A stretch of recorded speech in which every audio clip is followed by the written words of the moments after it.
Bienvenidos sean todos a su canal 4. En el día de hoy tenemos un especial de la Guerra de la Restauración y este canal se engalana con la presencia de 3 importantes historiadores con quienes vamos a ir dilucidando las causas y las consecuencias que generó en la historia esta gesta patriótica a partir del grito de Capotillo. Tenemos la grata presencia del general e historiador José Miguel Soto Jiménez, quien nos hace el honor de estar aquí con nosotros. De igual manera va a estar compartiendo en el día de hoy con nosotros el director de la Escuela de Historia de la UAS, el distinguido profesor Álvaro Camaño Santana, quien estará con nosotros dilucidando todo este tema. Y tenemos desde nuestra hermana República de Cuba, Carlos Rodríguez Almaguer, quien también va a darle un poco la perspectiva caribeña a esta gesta de liberación nacional que fue la guerra restauradora. Así que bienvenidos sean todos y vamos a ir al grano, vamos a ir ya entrando en materia.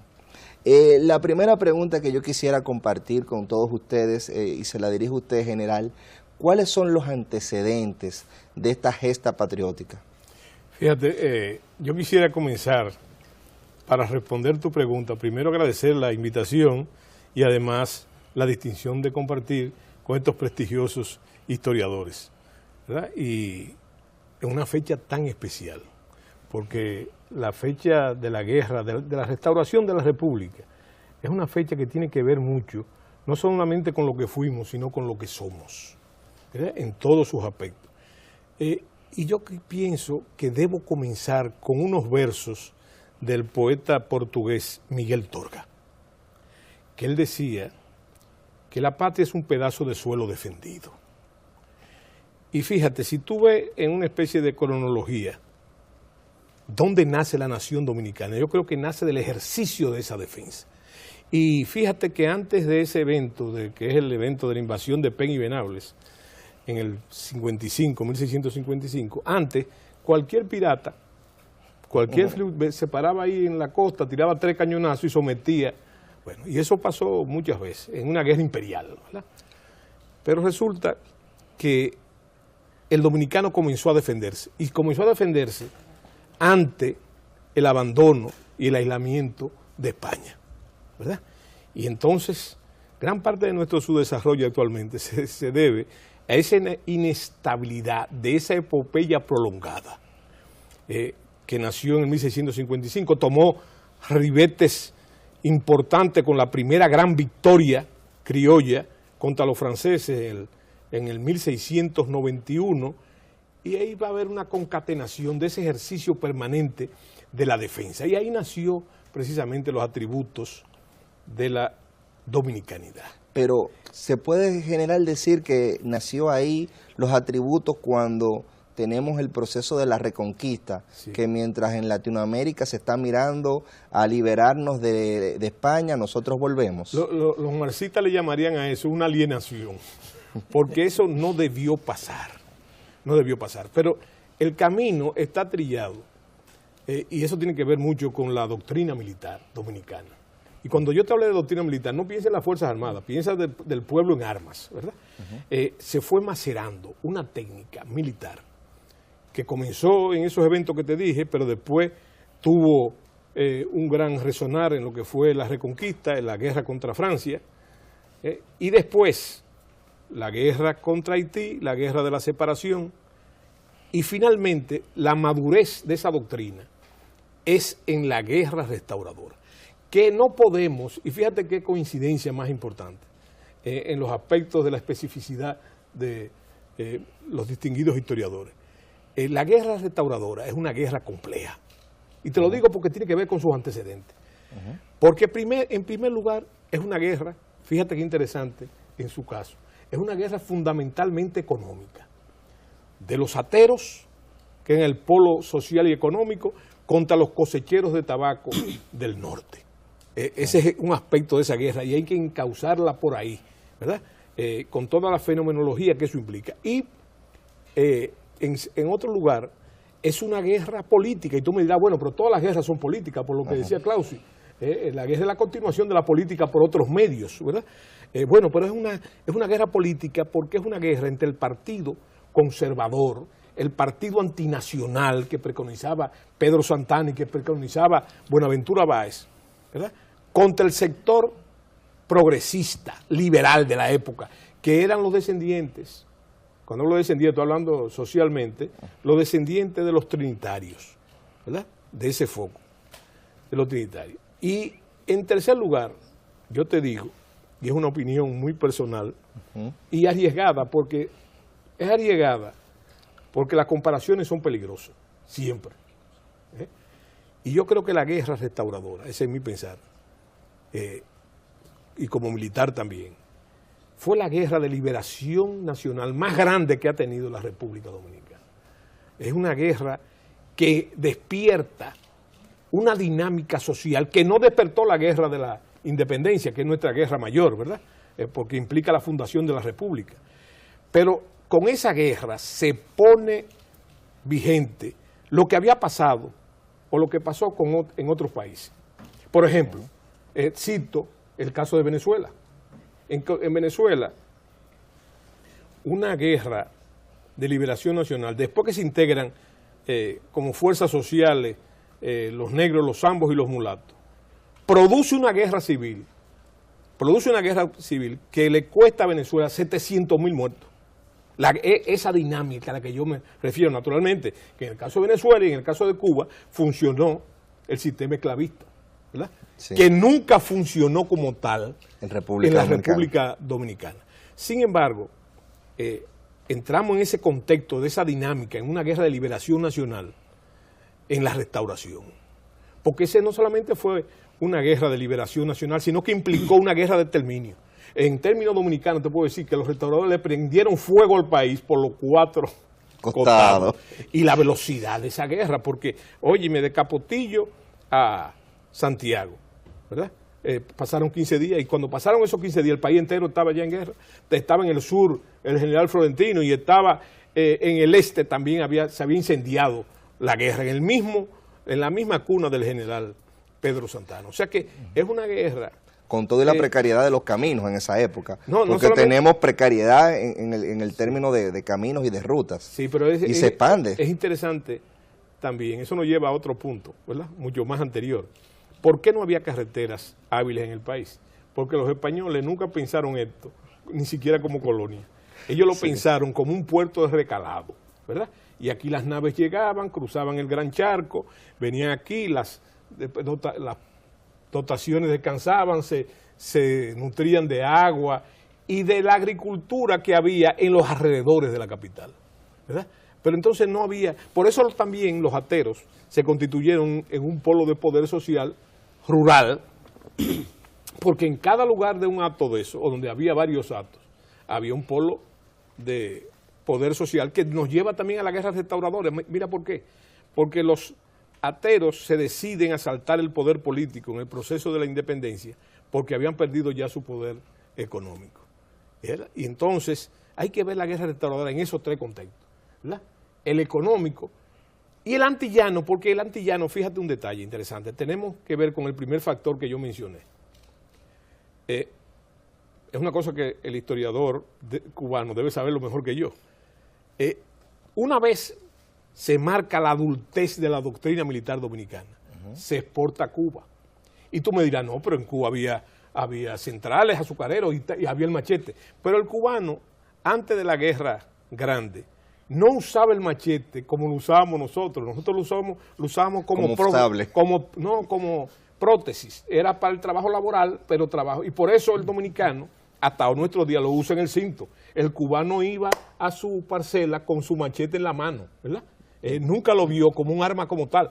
¿Y quiénes llevan, después con esa técnica, se ha madurado esa doctrina? ¿Quién lleva a Cuba la técnica de esa doctrina? No solamente Máximo Gómez. El mismo Máximo Gómez en su diario dice, ay, si no hubiera muerto el valiente Luis Marcano. De ese Máximo Gómez que se ha hablado y no se hablará nunca. De varios dominicanos, entre ellos Modesto Díaz, no importa el bando, ¿verdad?, que llevaron eso a Cuba, ¿verdad? Y entonces, esa es la madurez. Bueno, pero es una doctrina que en Argentina lo saludan, cuando la guerra cubana, lo saludan a Máximo Gómez como el Napoleón de la guerrilla, el Napoleón de la guerrilla. Y el mismo Mao Zedong era un admirador de la técnica guerrillera de Máximo Gómez. Realmente creo que en el London News sale publicado que Máximo Gómez sería el Napoleón de las guerrillas. Sí. Usted tocó un aspecto que me gustaría también profundizar con el profesor Álvaro Camaño, y tiene que ver con la guerra económica o por el dominio del poder entre ateros y cosecheros de tabaco. Entonces me gustaría ver, profesor, qué circunstancias económicas en la Primera República llevan o generan la anexión a España y provocan a su vez la guerra de restauración. Bien, gracias por la invitación. Me siento muy contento de tener dos figuras como el general Soto Jiménez y Carlos Armaguer conmigo acá. Es un espacio para analizar ese problema tan complejo que ha sido la guerra de la restauración y el proceso de desarrollo histórico nuestro a partir de la independencia nacional. Lo primero es que la política se define como ciencia que estudia la estructura del poder, la dinámica del poder, y el poder se define como la capacidad que tienen algunos de que otros hagan lo que ellos quieren que se hagan. Ya decía el general que la guerra no es más que la continuación de la política por otros medios. Y yo comparto perfectamente ese concepto y entiendo que ocurrieron hechos trascendentes que iban a llevar al derrotero más tarde de lo que sería la guerra de la restauración. Lo primero es la parte económica nuestra. Recordemos que hasta 1857 ocurrió la famosa revolución del tabaco del Cibao, que es lo que provoca el despertar de ese gigante a la lucha política nacional, porque hasta ese momento los presidentes habían sido del sur del país. El Cibao no había aportado un presidente, pero ya en ese momento tenemos a Desiderio Valverde y a Benigno Filomeno Rojas dirigiendo una república seccionada en el territorio nacional que se conocía como la República del Cibao, mientras que en el sur estaba la República Dominicana, garantizada constitucionalmente hasta ese momento y que la dirigía Buenaventura Báez. Los cibaeños en 1858 crearon la Constitución de Moca, que se conoce como una de las más liberales de la historia dominicana. Quiere decir que tenemos en un mismo territorio dos estados. ¿Qué va a pasar? La incapacidad de los hombres del Cibao para sacar a Báez del poder va a posibilitar que hagan contacto con Santana y que Santana venga a reforzar el cerco que se le tenía a la ciudad, ayudando al general Franco Vidó, que era quien comandaba el cerco de la ciudad capital. Báez, al enterarse de que Santana no iba a jugar con él si caía en sus manos, pues Báez prácticamente claudica, se sube una fragata inglesa, se va a Puerto Rico, se lleva su dinero, su tabaco, y se va a dar la buena vida. Pero ¿cuál es la consecuencia de ese hecho? Al arruinar a los cosecheros de tabaco del Cibao, Báez, con una emisión inorgánica que mal contada casi llega a los 40 millones de pesos sin respaldo, dejó prácticamente colapsada el sistema monetario nuestro. Y una de las principales exigencias que Santana le va a hacer como base de consolidación a los españoles para la anexión sería la consolidación del papel moneda.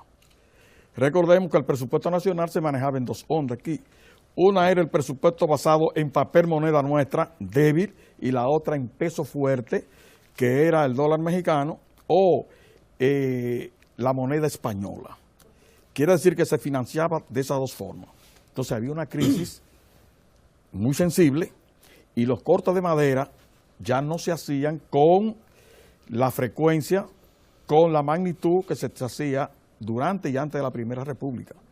Estamos vendiendo ahora tabaco a Alemania, a Bremen y Hamburgo, los cibaeños. O sea, está creciendo una economía mercantil pujante y una pequeña burguesía que por extracción social iba a mantener, por la propia división técnica del trabajo, la conmoción liberal a nivel de la mentalidad por la forma en que se producía la base de sustentación.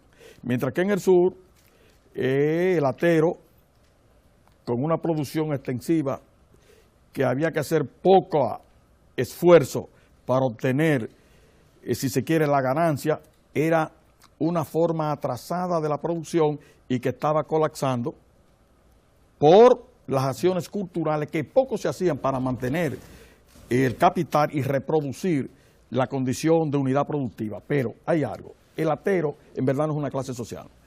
Yo he dicho que a veces hemos caído en la indigencia académica de llamarle clase social a una actividad productiva que es la crianza extensiva de ganado. Y lo hemos tipificado como burgueses agrarios. Sí. Entonces, si vamos a caer en la nomenclatura clásica de la división de clase, burgués es aquel que compra fuerza de trabajo a través del salario y que la intermediación no se da a través de especies como fue en el feudalismo. Entonces, quiere decir que a ese nivel la acción productiva de los ateros seguía siendo atrasada. Claro, eran vacas sueltas en un monte. Perfecto, eso se va a reflejar en la ideología y en la cosmovisión política.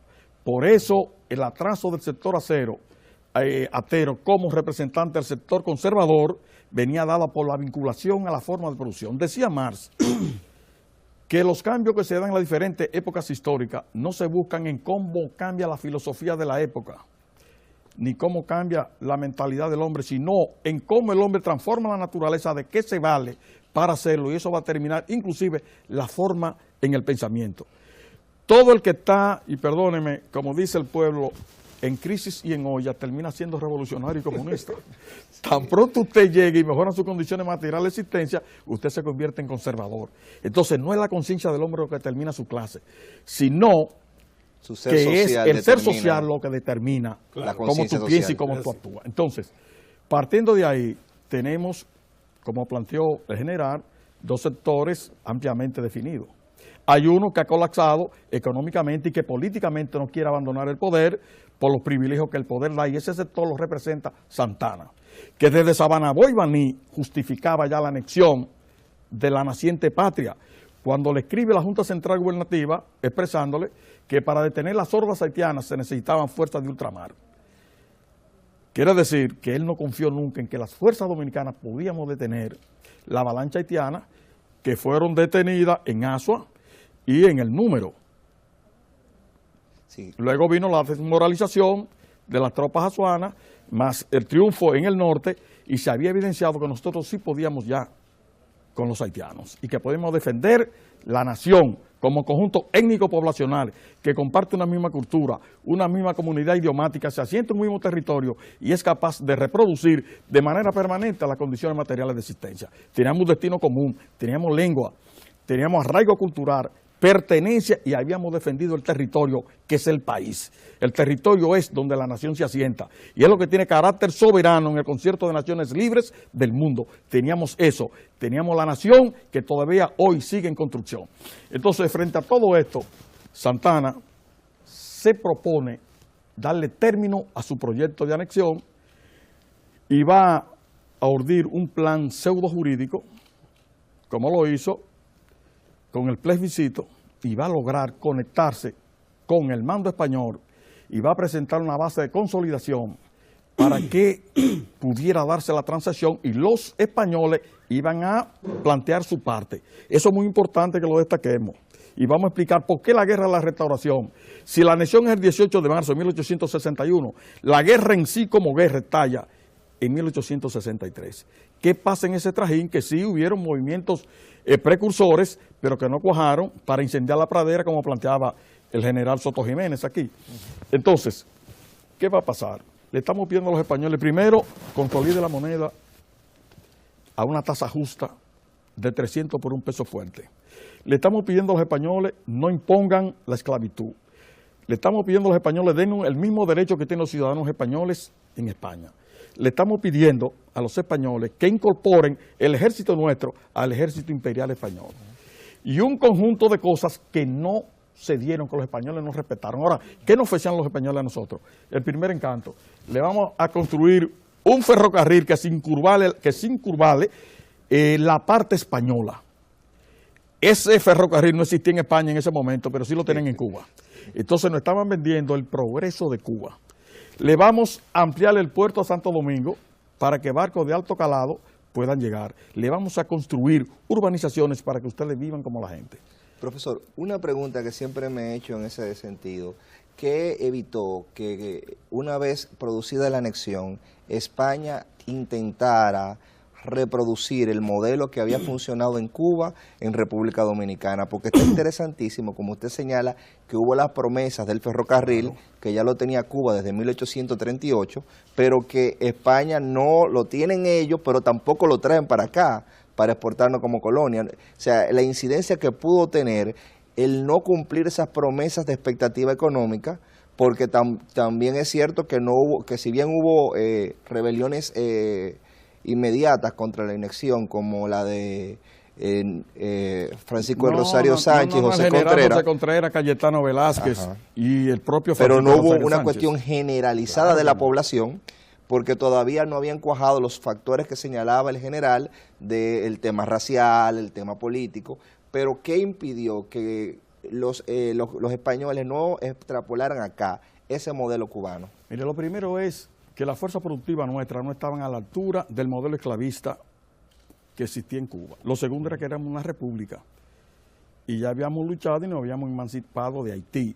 Lo segundo era que aquí teníamos ya una clase dominante, buena o mala, que se identificó con el proyecto, y lo segundo fue el cebo que España nos vende del progreso. Entonces, ¿qué va a pasar? Que el pueblo esperó 3 años a que llegara el progreso y el progreso no llegó. Ahora, ¿qué pasó? La carga impositiva que se le impuso al pueblo dominicano fue tan grande que el aparato productivo era incapaz de solventarla. Y ese era un hándicap para la economía y para el progreso social que se esperaba. Lo segundo es que no truquearon con el cambio de la moneda. Te ponían un día entero en el sol a que te esperara y luego la gente se desesperaba y cambiaba la moneda por lo que te dieran. Lo segundo fue que como el ejército imperial español iba a incorporar al ejército dominicano en el ejército imperial, si teníamos más generales que todo lo que tenía España en la armada. Y segundo, el nivel de preparación era de un zapatero, de un carnicero, no tenían experiencia militar la gente nuestra.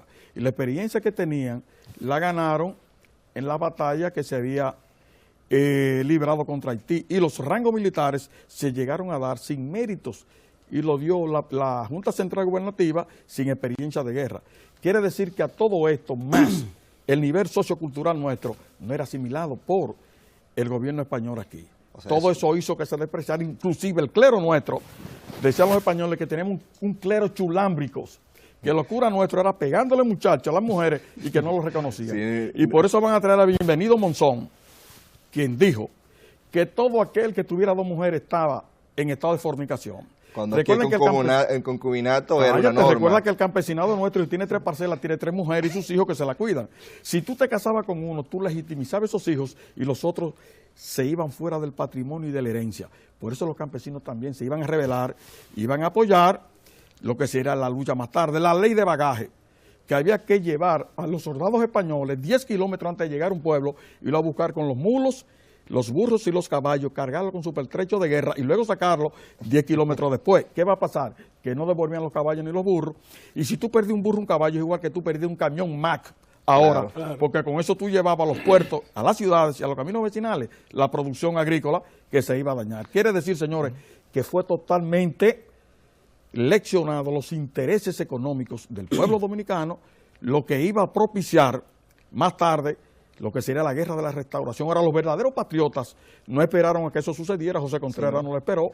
Y ahora nos toca el honor de compartir también con otro gran amigo, historiador, Carlos Rodríguez Almaguer, quien está aquí con nosotros para darnos un poquito esa perspectiva caribeña. Mi primera pregunta, Carlos, en ese sentido, tiene que ver con qué le interesó a España ese proyecto anexionista que le estaba presentando en ese momento Pedro Santana, porque tengo entendido que desde 1854 ellos no habían manifestado interés en anexarnos a nosotros, cuando hubo un primer coqueteo. Bueno, saludo a la audiencia y gracias por invitarnos. Es un honor igual estar en compañía de estos brillantes historiadores, General Soto Jiménez, y el profesor Álvaro Camaño. Esta historia, a grandes rasgos, es la continuación del mismo proceso de independencia de América que comienza, sabemos, en 1810 con Bolívar y los demás grandes libertadores. En 1823, los ingleses le proponen, mediante escrito, al gobierno de los Estados Unidos de América, establecer una esfera de influencia sobre la América y que solamente ellos dos tuvieran esa preponderancia. La respuesta de los Estados Unidos no fue bilateral, fue el discurso del presidente Monroe sobre el Estado de la Unión, en el que se proclama la doctrina que había escrito John Quincy Adams, pero que adquirió el apellido del presidente Monroe. América, para los americanos, es el lema ambiguo de la doctrina Monroe, que comienza a partir de ese año, en el que le da preponderancia a los Estados Unidos sobre América y sobre todo evita que las potencias, las otroras metrópolis europeas, trataran de reconquistar sus antiguas posesiones en América, salvo España, que mantenía todavía Cuba y Puerto Rico, específicamente hablando de la América hispana. En el año 60, 1860, termina con el inicio de la secesión de algunos estados del sur de la Unión Americana, que se completará en febrero con la unión de nuevos estados y la proclamación de los Estados Confederados del Sur, y el inicio al mismo tiempo de la Guerra de Secesión de los Estados Unidos. Entre el año 61 y el año 69 ocurren en un mismo espacio geográfico, es decir, entre los Estados Unidos y el Pacífico de Perú, Chile, etcétera, varios acontecimientos que es imposible que estén inconexos. Y en ese contexto del inicio de la Guerra de Secesión de los Estados Unidos, de la Convención de Londres en la que Inglaterra, Francia y España pactan intervenir en México, invadir Veracruz, ante el hecho real de la suspensión del pago de la deuda por el presidente Benito Juárez, dado el estado depauperado en que había quedado la economía mexicana, y ordena la suspensión del pago de la deuda. Para tratar de reivindicar el pago de la deuda, España, Inglaterra, Francia invaden el puerto de Veracruz y ocupan ese puerto. Presionan a Juárez y Juárez se ve obligado a continuar el pago de la deuda. Inglaterra y España se dan por satisfechas y regresan. Algunos de los vapores, de los barcos que participan en la ocupación, en el bloqueo del puerto de Veracruz y en los desembarcos allí, están después en La Habana. Y algunos de esos barcos participan en el envío de tropas de La Habana hacia Santo Domingo para hacer efectiva la anexión en el 61.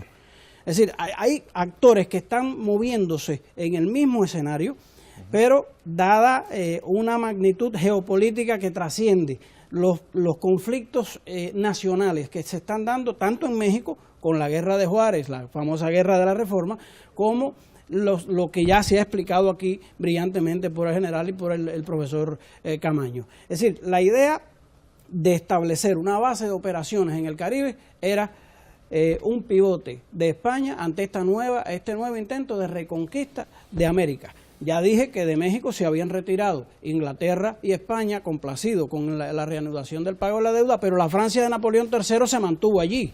Ya habían decretado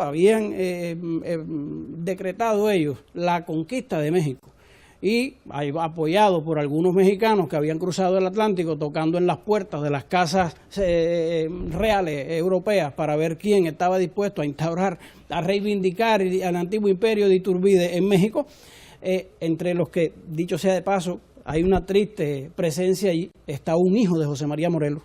Entre esos mexicanos que no están de acuerdo con Juárez y que van tocando puertas en Europa a ver si algún príncipe heredero de las casas reales europeas se decide a instaurar un nuevo imperio en México, hay un hijo de José María Morelos. Bueno, ese hecho provoca la invasión francesa a México y el inicio de esa guerra patria mexicana en el mismo año 61. En abril del 61, como ya dije, arranca la revolución, la guerra de secesión norteamericana, que terminará en abril del 65.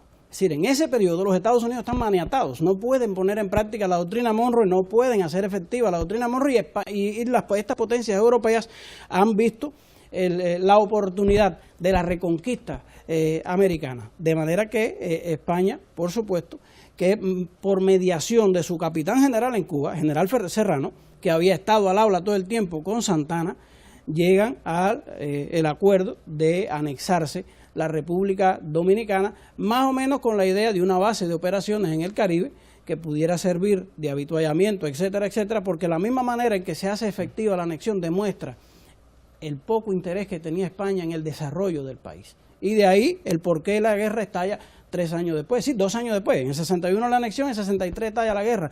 Con esos constantes intentos revolucionarios que se dan, dada la conciencia que un grupo de personas tiene. Pero la mayoría está esperando la mejoría económica. Claro. Que un no modelo se hace que no efectiva, llega. y en febrero explota esa guerra. De manera que, vista en este contexto, fíjate, la guerra de restauración dominicana no es solamente una guerra de liberación nacional, es una guerra que adquiere dimensiones de liberación continental, porque esa guerra de Juárez, que termina venciendo en el 67, 2 años después de que ha terminado la guerra de restauración dominicana con la victoria de las tropas restauradoras, la guerra del Pacífico, la primera guerra del Pacífico que ha tenido lugar entre España, Perú, Bolivia, Ecuador, y ha tenido como resultado la derrota también de España allí. Y luego la victoria definitiva de las tropas de los Estados Confederados del Norte de América, que ya ponen en posesión a los Estados Unidos de su poder real, habiendo salido victoriosos de esa guerra los Estados industrializados del norte, de poder ejecutar la intervención en México. De hecho, el presidente Johnson, asesinado Lincoln, 9 días después del triunfo, el presidente Johnson amenaza con enviar 1 millón de soldados a la frontera con México si no se va Francia de allí. Y las tropas de Napoleón III regresan a Europa y dejan abandonado a su suerte al pobre Maximiliano de Austria, que había tenido la desdicha de convertirse en Maximiliano I de México. Y es ahí donde Porfirio Díaz, el gran general que después llenará una página importante de la historia de México, obtiene su más brillante victoria y hace que, estamos hablando, estoy pasándole por encima la Revolución Restauradora, dado el hecho de que ya aquí se ha explicado eso, estoy explicando el contexto en que está aconteciendo la conexión con esos otros procesos. Correcto, con esos otros procesos. En el 65 ha triunfado la Revolución Restauradora y ha sido expulsada España de aquí. Y esas reservas dominicanas del ejército español han sido trasladadas, se han retirado junto con el ejército español, aun cuando el último gobernador que ha tenido, el último capitán general que ha tenido Santo Domingo durante el periodo de la anexión, el general Lagándara, ha alertado a sus jefes de que esas tropas, esas reservas dominicanas del ejército español, que salían junto con el ejército de línea del imperio, no debían ser llevadas ni a Cuba ni a Puerto Rico, debían ser trasladadas a las posesiones africanas de España, porque de desembarcar a esos generales mulatos, negros, en Cuba y en Puerto Rico, donde la esclavitud era un hecho, España sin duda perdería esas 2 colonias, como de hecho sucedió, porque a la larga, aunque demoró 30 años, los sucesos que terminaron con la intervención americana en el 98 y la pérdida de Cuba y de Puerto Rico comenzaron precisamente con la llegada de estos 39 oficiales con su familia en el vapor Pizarro al puerto de Santiago de Cuba después de la restauración.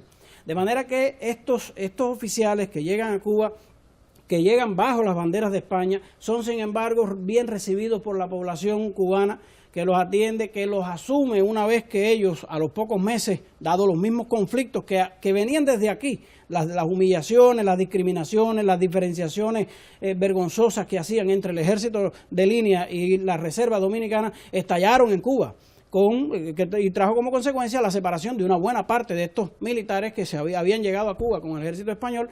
Eso sumado al impacto que causó en el ánimo de estos hombres observar aquella entidad terrible que era la esclavitud, como bien deja escrito Máximo Gómez en su diario de campaña. Y un grupo de ellos, Máximo Gómez, los hermanos Marcanos, que eran 3, Luis y 2 más, y Modesto Díaz, que había salido aquí con los grados de mariscal de campo, terminan separándose de España y juntándose a través de las logias masónicas del oriente de Cuba a los conspiradores cubanos que ya venían preparando la guerra que estallará después, también provocada por el éxito de los restauradores dominicanos, porque es una verdad, como un templo, que amén del patriotismo que venía acumulándose en las dos posesiones españolas, las dos últimas posesiones españolas de América, Cuba y Puerto Rico, y que habían venido dando estallidos esporádicos a lo largo de los últimos 50 años, el triunfo restaurador dominicano demostró que podía ser derrotado el ejército imperial de España en las Antillas. Y como bien dijo el general Soto Jiménez, la doctrina militar dominicana, que había comenzado con los alzamientos de Enriquillo y había acrisolado a través del tiempo hasta esa circular de guerra que emite Ramón Matías Mella en la guerra de restauración, se ha llamado el manual de guerra de guerrilla. Ajá. En esos 9 puntos que recoge la doctrina de Sun Tzu 400 años antes, de una óptica de liberación, ha dejado claro cómo debe ser una guerra en las Antillas, y esa doctrina es llevada por los dominicanos a Cuba, específicamente por Luis Marcano, que había sido el jefe de la caballería banileja en la batalla de San Tomé, había sido el jefe de Máximo Gómez en esa guerra, en esa batalla, en el 55, en San Juan de la Maguana, pero muere Marcano en los primeros días. De hecho, Máximo Gómez es nombrado el 16, la guerra estalla el 10 de octubre. Un mes antes, en septiembre, se han producido 2 hechos. En España, la Revolución Gloriosa. Y como fruto también de esa revolución, en España se da el Grito de Lares el 23 de septiembre. Están cumpliendo este año 150 años de esos 2 acontecimientos. Tanto del Grito de Lares, 23 de septiembre, como el de Yara. Como el de Yara el 10 de octubre, un mes después. Pero fíjate, el Grito de Lares fracasa prácticamente en 2 semanas. Porque andaba Betances, que era el jefe político, del ideólogo de todo aquello, y el que llevaba el barco con las armas, con los cañones, qué sé yo, lo habían hecho preso en Saint Thomas, no había llegado a tiempo. Los patriotas puertorriqueños no tenían tampoco experiencia militar, y al final esa guerra fracasa a las pocas semanas. Y esos patriotas que son desterrados, lo que hacen es volcar toda su energía hacia la guerra de independencia de Cuba, que lo demostrarán a lo largo de los siguientes 30 años. Ahora, no ocurre igual el 10 de octubre del 68 con la revolución de Yara, precisamente, o con la revolución de la de Majagua, que se le ha llamado, el grito se da en la de Majagua, la finca, el central de Carlos Manuel de Céspedes, el padre de la patria cubana. Pero la primera acción de armas ocurre al día siguiente, el 11, en un pobladito, un modesto caserío de las estribaciones de la Sierra Maestra que se llama Yara, y ha quedado en la historia como el grito de Yara, que es un error histórico, porque el grito se da en la de Majagua, aunque el combate se da en Yara. Pero imagínate que son más de 200 hombres, casi 300 hombres, los que van con Céspedes hacia allí, y ahí va Marcano. Es decir, Marcano llega después del combate de Yara. Hay apenas una pequeña guarnición española allí en Yara, y esa pequeña guarnición mata a casi todos los revolucionarios que iban con Céspedes. Quedan 12. Céspedes era poeta. Y dice una expresión que ha quedado como gloria de todos nosotros los cubanos en lo lírico, en lo quijotesco, pero desde el punto militar era un desastre. Dice Céspedes, aún quedamos 12 hombres, bastan para hacer la independencia de Cuba. Habían quedado 12 de más, casi 300. Los mataron a casi todos, porque no hay experiencia militar, como decía el general Soto Jiménez. Eran poetas, eran hacendados, eran terratenientes, eran abogados, eran profesores.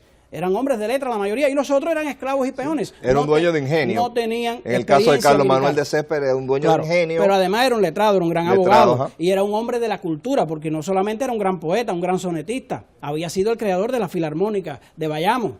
Era un hombre que promovía el teatro. Es decir, eran hombres cultos, era una cultura pero enorme. Destaco lo de dueño de ingenio, porque es un perfil diferente al de Pedro Santana, que es jefe directo de peones. Bueno, entonces el don de mando se desarrolla en facetas diferentes. Fíjate en el caso de uno y de otro. En el primer acto de la independencia de Cuba, lo primero que hace Céspedes en la mañana, en el amanecer del 10 de octubre del 68, es proclamar la independencia y acto seguido la libertad de sus esclavos. Abolir la esclavitud. Abolir la esclavitud. Algo que no hicieron los sureños norteamericanos, que eran dueños de esclavos y no tuvieron la visión del desarrollo de la fuerza productiva, de que un sistema superior indicaba que fueran libres. Y no lo habían hecho tampoco los patriotas suramericanos. Hablábamos antes de empezar el programa, no lo hizo Bolívar, ni en la primera ni en la segunda república. Por eso Boves llega a caudillar a todos esos esclavos y a esos peones de los llanos venezolanos, y ante esa fuerza enorme, acaudillada por un líder tenaz y sanguinario como Boves, llegan a poner fin a la segunda república. Y es en la tercera república, después de la ayuda de los haitianos, después de Petión, y después de toda esa historia, en que ellos aprenden que la guerra tiene que ser una guerra total, no puede ser una guerra de casta, tiene que ser una guerra total. Es el miedo a la guerra social que decía Juan Bosch. Claro, ¿qué ha pasado entonces en Cuba?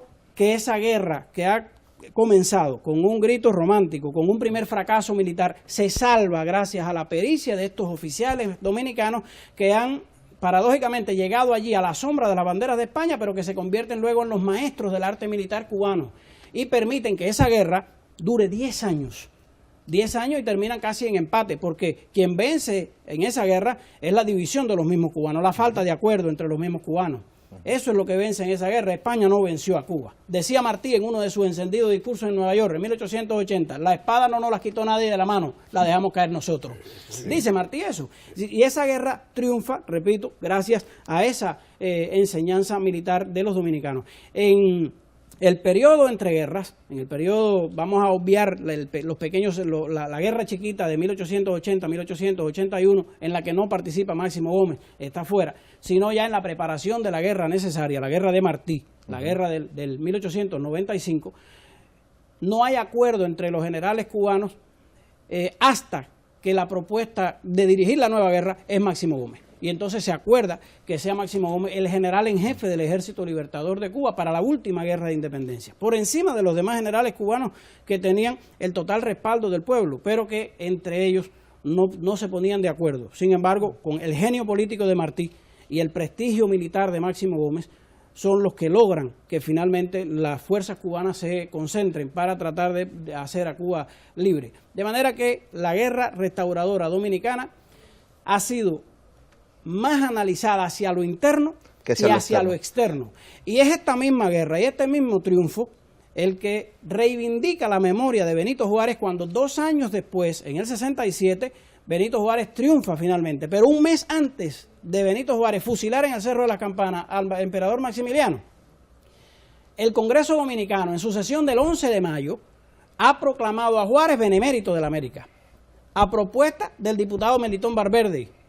Y eso lo recoge el periódico El Monitor, en una reseña de la sesión del Congreso Dominicano del 11 de mayo y en la explicación total de cómo había sido esa sesión y publicada en el mismo periódico El Monitor de aquí de Santo Domingo el 25 de julio de ese mismo año. De manera que luego, con mucha razón, en la carta que Luperón le enviará al general Grant, cuando los 6 años, de la guerra de los 6 años contra Báez, en la que le reprocha la actitud del gobierno americano contra el vapor telégrafo y contra los patriotas que están impidiendo el proyecto nuevo de anexión de Báez con Grant, Luperón le dice que no en vano el Congreso Dominicano en el año 67 había nombrado a Juárez benemérito de la América.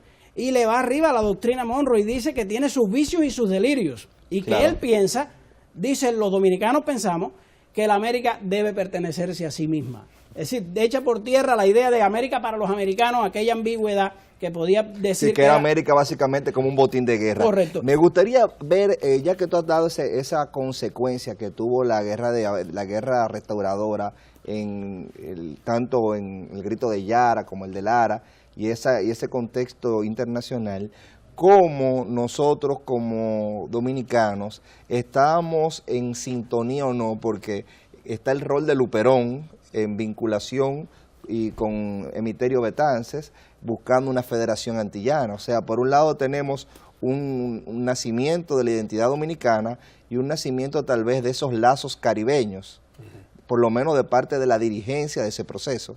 Me gustaría ver qué ustedes opinan al respecto. Bueno, había en realidad, yo digo que una vía comunicacional muy fuerte entre Cuba y República Dominicana, precisamente en esa época, pero hay que tomar muy en cuenta que el desarrollo socioeconómico de Cuba era totalmente diferente al de la República Dominicana en ese momento. El enfoque que hace aquí el historiador cubano es importantísimo porque hay una palabra que no se ha usado, pero es la sintonía geopolítica en todo el Caribe, lo que está pasando en las Antillas, pero siempre con el famoso caso de la distorsión histórica, de lo que vos llamas arritmia histórica, ¿verdad? ¿Qué pasa con la República Dominicana? Déjame decirte una cosa, ya se habló aquí del interés de España. Óyeme, el interés de España realmente no era República Dominicana, aunque República Dominicana, la isla de Santo Domingo es el centro geográfico del Caribe insular, ¿verdad? Y por lo menos domina 2 de los canales fundamentales. Pero el interés de los españoles se llamaba Cuba. Mira, la pérdida de Cuba todavía se llora, y no es una exageración. Yo estuve hace unos años haciendo una investigación en toda España de 45 días para mi libro Los motivos del machete. Óyeme, y en Cádiz, yo oía todavía, más se perdió en España, más se perdió en Cuba. Sí. O sea, es un dolor, y no es un dolor sentimental, como lo quieren pintar, es un dolor económico, porque fíjate, que es una cosa que tenemos que mencionar los dominicanos, a diferencia de todos los países del área, incluyendo América del Sur, no hemos tenido una guerra de independencia. Nosotros hemos tenido varias guerras de independencia, varias. La última, y es lo que nos ocupa, es la restauración, pero déjame decirte, cada cual, es un fenómeno de la época decimonónica, tuvo su guerra de independencia. Pero nosotros ya nos habíamos enfrentado con los ingleses en la guerra, en la gran expedición, contra la gran expedición inglesa de Oliverio Cromwell, ¿verdad? Nos habíamos enfrentado varias veces con los franceses, ¿verdad? Después con la Francia napoleónica, después nos enfrentamos con los haitianos, ¿verdad? Que habían derrotado a su vez la gran armada francesa, ¿verdad? Sí. Y finalmente nos unimos al contexto latinoamericano, ¿verdad? De forma tardía, más tardía Cuba después, pero con la guerra restauradora, que fue la guerra contra España. Entonces, yo lo que te digo, que tú dices, ¿habría conciencia en la República Dominicana de esa realidad? No había conciencia de esa realidad. Había una intuición de afectos, ¿verdad? Y fíjate que es interesante, más con Cuba que con Puerto Rico, ¿verdad? Porque hay que tomar en cuenta también que Puerto Rico pues, siguió bajo la égida de España hasta la guerra hispanoamericana, ¿verdad? Y entonces, tú dirás, sí, pero la cercanía, no. Había unos lazos, sobre todo por la política. Había muchos exilados dominicanos que se fueron a Cuba. Siempre había ese tránsito. Y sobre el caso mexicano, hablábamos ahorita de la importancia de las épocas, esa coincidencia de las épocas. Mira, y hay fechas que son interesantes, no solamente en el 61, porque es de rigor. La restauración, la anexión y la guerra restauradora ocupan precisamente la época de la guerra de secesión norteamericana. Comienza en el 61 el problema, termina en el 65 la guerra. Pero fíjate, hay una fecha que a mí me llama mucho la atención, que es el 1847. En el 1847 ocurre la invasión norteamericana a México, ¿verdad? Aquí ocurre el fusilamiento de los Puellos, acusados de solventar una revuelta negra, ¿verdad? Una mentira terrible del presidente Jiménez, que era ministro de Defensa contra José Joaquín Puello. Pero también es la fecha en que visita el país Porter. Porter viene, es un espía, ¿verdad? Es un espía que viene aquí y hay que leer ese diario de Porter para que tú te des cuenta de lo que es la situación del país y eso. Cuando hablamos de la complejidad de la guerra restauradora, y lo tocó, es importante señalar que se habla mucho. O sea que yo creo que, y aquí hay un poeta en el estudio, los poetas le han hecho un gran daño a la historia, ¿verdad? Pero fíjate, aquí se quiere hacer, y se ha hecho, mucha poesía con la improvisación de las fuerzas militares, ¿verdad? Entonces, no es verdad, porque no se quiere decir otra cosa. Aquí existía en la dominación haitiana el servicio militar obligatorio. Claro. Y todos esos héroes dominicanos que tú dices, no, que por ejemplo José María López, ese se paró del asiento de la talabartería, era zapatero, para entonces iluminar el fogón, la fogonera de los cañones dominicanos. No, ese tipo se había formado en la Guardia Nacional Haitiana. Y los haitianos con esa imposición afilaron un cuchillo para su garganta, como se dice, ¿verdad? Yo no conozco ningún héroe dominicano, militar, ningún héroe que no se haya formado ahí, que tenía experiencia.